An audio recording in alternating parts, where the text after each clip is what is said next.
Primeiramente, boa tarde. Neste trabalho abordaremos tabelas de espalhamento hashing. Nosso grupo é composto pelo João Pedro, Leandro, Thiago e eu, Vinícius. Para começar falando sobre essas tabelas, vamos dar uma breve introdução. Uma tabela de dispersão chamada de tabela hash é uma forma de armazenar dados para que possam ser rapidamente localizados, sendo assim um vetor onde cada uma de suas posições armazena 0, uma ou mais chaves. A ideia central do hash é utilizar uma função aplicada sobre parte da informação para retornar o índice onde essa chave deve ou deveria estar armazenada. No nosso melhor caso, temos um big O de 1, no caso médio um big O de 1 e no pior caso um big O de n. Algumas das motivações que fizeram a tabela hash ser desenvolvida é que os métodos de busca vistos até agora utilizam vetores ordenados para realizar as operações. E ordenar um vetor e mantê-lo sempre ordenado durante suas operações de inserção, edição e remoção é computacionalmente custoso. Então, caso deseje buscar o índice a qual pertence um valor, é necessário percorrer o vetor inteiro procurando a posição. O ideal é utilizar a informação para adquirir o índice do vetor, possuir o tempo médio de big O de 1. Bom, eu sou o integrante João Pedro e eu vou explicar aqui um pouco sobre a função hash. Bom, basicamente, a função hash ela vai transformar cada chave em um índice da tabela hash.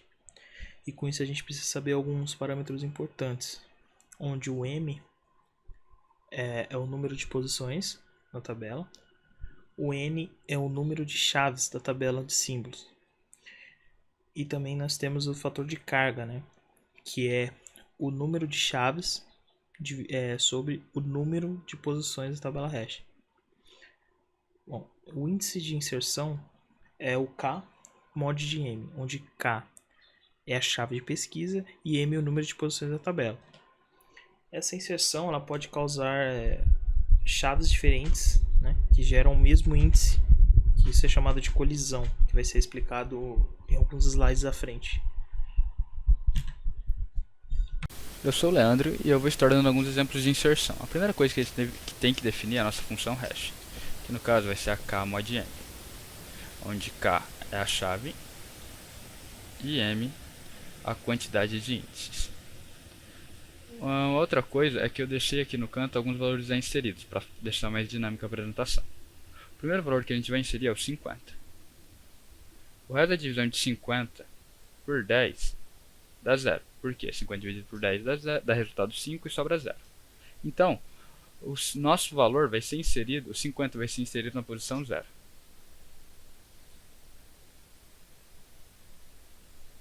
Agora, se a gente tentar inserir o 45, por exemplo. 45 mod 10. 45 dividido por 10 dá 4 e sobra 5. Então, o 45 deve ser inserido na posição 5. Porém, já existe um valor aqui. Quando isso acontece, a gente chama de colisão. No próximo slide eu vou estar falando um pouquinho mais sobre.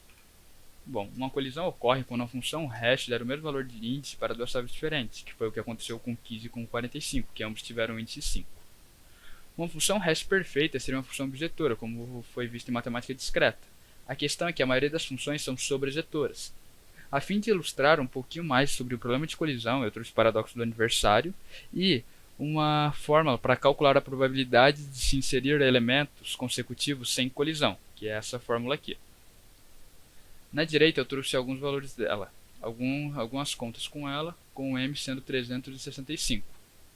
Quando eu tento inserir 10 elementos, eu tenho 88% de chance de se inserir sem colisão.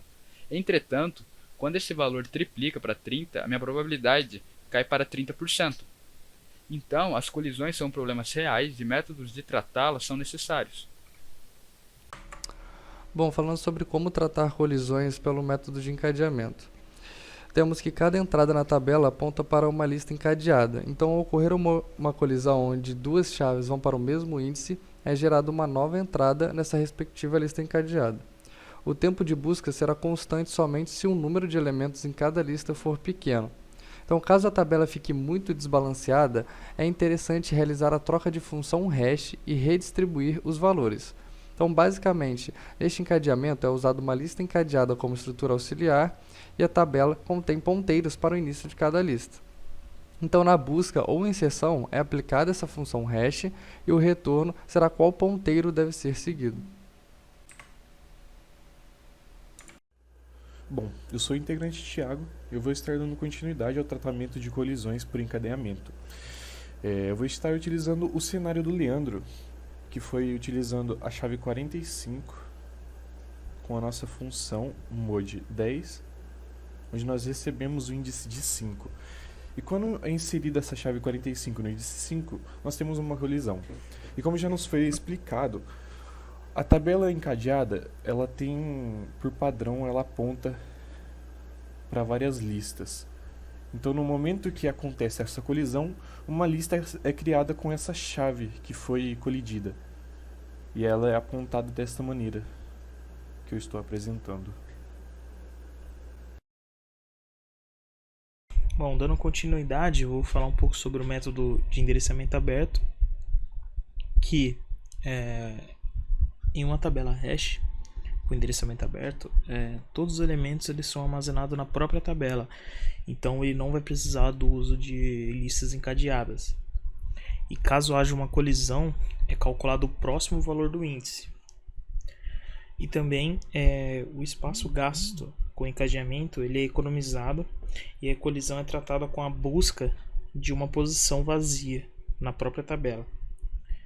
E caso não seja encontrada, a tabela ela está cheia ou a chave formada ela não existe.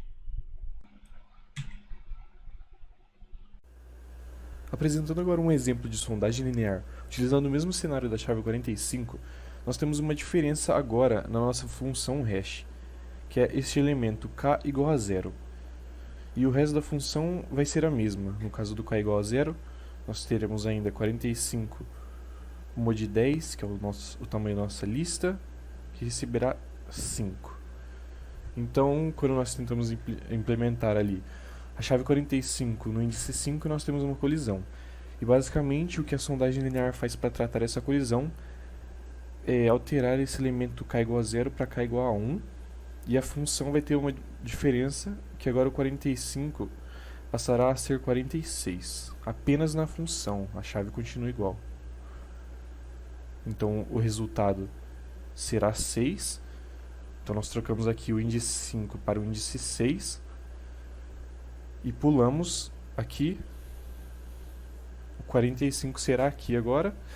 E caso haja também outra colisão no índice 6, o k receberá 2 e será igual no exemplo de cima. 45 mais 2, o índice será 7, então a chave 45 vai ser implementada no índice 7. Bom, essas são as referências. De maneira geral, o trabalho foi isso. Muito obrigado pela atenção. O contato dos apresentadores estão na tela e no canto inferior direito a gente tem um QR Code que vai redirecionar para um repositório com o PDF dessa apresentação e a implementação das funções em C de tabela hash. Muito obrigado a todos.